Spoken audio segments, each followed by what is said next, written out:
ষাট গম্বুজ মসজিদের ঠিক পিছনে অবস্থিত ঘোড়া দিঘি। পিছনের গেট দিয়ে গেলেই পাওয়া যাবে এই দিঘিটি। 120 বিঘা জমির উপরে অবস্থিত এই দিঘি।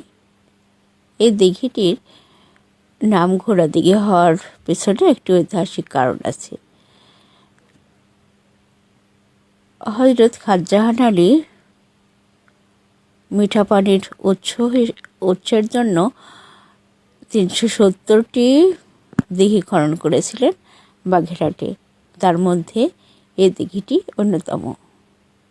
দিঘিটি যখন খনন করা হয়, দিঘি থেকে পানি উঠছিল না, তাই হযরত খানজাহান আলী ঘোড়া নিয়ে এই দিঘির মাঝখানে অবস্থান করেন এবং তারপরে দিঘিতে পানি ওঠে। তার অলৌকিক ক্ষমতা বলে দিঘি থেকে পানি উঠেছিল বলে এই দিঘিটির নাম হয়েছে ঘোড়া দিঘি।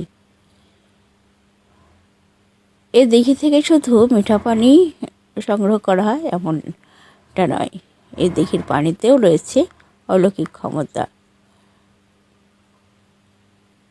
স্থানীয়দের বিশ্বাস, এই দিঘির পানি পান করলে অনেক রোগ ব্যাধি থেকে মুক্তি পাওয়া যায়। দিঘিটির আশেপাশের অপরূপ দৃশ্য দেখলে প্রাণটা জুড়ে যায়। আর দিঘির পানিতে রয়েছে লাল শাপলা এবং পদ্ম ফুল। পানির কাছে গেলে মনটা ভালো হয়ে যায়। পানি যেন মানুষের মনের সব ব্যথা বুঝতে পারে এবং ব্যথাগুলোর ভাগ নেয়। আমার খুব ভালো লাগে দিঘি, সাগর বা পুকুরের পাড়, নদীর ধারে গেলে।